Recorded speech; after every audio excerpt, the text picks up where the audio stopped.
Здравствуйте, смотрите в сегодняшнем выпуске. Президент Туркменистана помиловал 356 осужденных в честь Ночи Всемогущества. Благотворительному фонду имени Гурбангулы Бердымухамедова в Туркменистане исполнилось 3 года. В Ашхабаде построят 20 девятиэтажных жилых домов, рассчитанных на 864 семьи, и другие новости. 356 граждан Туркменистана, осужденных за совершенные преступления, но сожалеющих о содеянном и искренне в этом раскаивающихся, помиловал президент Сердар Бердымухамедов в честь Ночи Всемогущества. Хакимам вилаятов, этрапов и городов, а также другим руководителям дано указание принять соответствующие меры для трудоустройства помилованных лиц. Гражданам, освобожденным из мест заключения, президент Сердар Бердымухамедов пожелал добросовестно и вдохновенно работать, включившись в развернутые в стране масштабные преобразования. Президент Сердар Бердымухамедов одобрил предложение о возведении в жилом массиве Парахат-7 города Ашхабада 29-этажных современных жилых домов, рассчитанных на 864 семьи, а также строительство общеобразовательной школы на 720 мест, парка и автомобильных дорог. Возведение новых жилых домов и объектов инфраструктуры в жилом массиве Парахат-7 направлено на обеспечение граждан современным комфортным жильем и улучшение качества жизни. Президент Сердар Бердымухамедов распорядился провести на высоком уровне выставку торгового комплекса страны, которая запланирована на 3-5 апреля в здании торгово-промышленной палаты в Ашхабаде. В предстоящей выставке примут участие более 210 структур, включая членов Союза промышленников и предпринимателей, работающих в различных отраслях.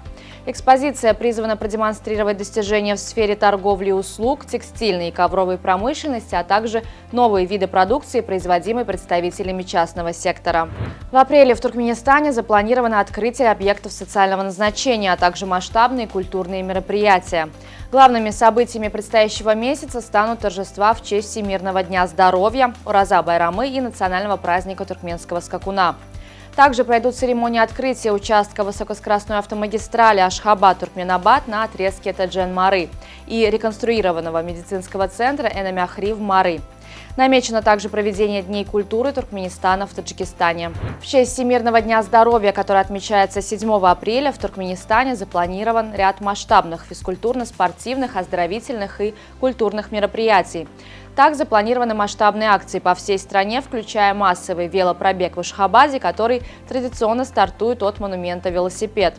Также состоятся церемонии награждения туркменских спортсменов, добившихся успехов на международных соревнованиях. В умном городе Аркадак в Туркменистане прошла конференция, посвященная 3-й годовщине создания благотворительного фонда по оказанию помощи нуждающимся в опеке детям имени Гурбангулы Бердымухамедова. В рамках нынешних мероприятий также была организована экскурсия в торгово-развлекательный центр «Аркач». Крупнейший производитель легковых автомобилей в России «АвтоВАЗ» объявляет о начале сборки автомобилей «Лада» в Азербайджане. Первой моделью, сошедшей с конвейера нового сборочного предприятия, стала «Лада Гранта». В дальнейшем планируется расширить модельный ряд, включив в него семейства «Нива» и «Веста». Объем производства в 2024 году ожидается на уровне 1500 автомобилей. В Таиланде, в городе Лапбури, известном своими бесчинствующими макаками, подразделение полиции по борьбе с обезьянами провело спецоперацию. С 26 марта 23 агрессивных макаки, терроризировавших жителей города на протяжении нескольких лет, были отловлены. Среди них альфа-самец одной из стай, прозванный Бородой. Пойманные макаки под крики своих сородичей, пытавшихся вызволить их из клеток, были доставлены в питомники.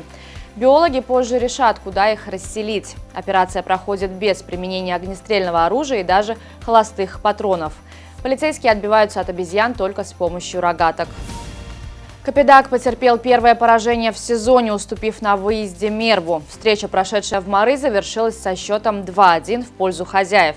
У победителей дублем отметился Гуванч Бердымурадов, а в составе гостей один мяч отыграл Довлетмурад Сейтмухамедов. Шагадам с минимальным счетом победил Ашхабад в матче 4-го тура чемпионата Туркменистана.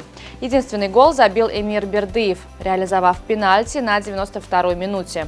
При этом с 80-й минуты Ашхабад играл в меньшинстве. Однако на 94-й минуте главный арбитр матча Акмурат Курбанов показал прямые красные карточки сразу 2 футболистам Шагадама. На сегодня это все. Со всеми новостями вы можете познакомиться на сайте turkmenportal.com и на наших официальных страницах в социальных сетях. Всего вам доброго и помните, что Туркменпортал – ваш самый надежный источник новостей.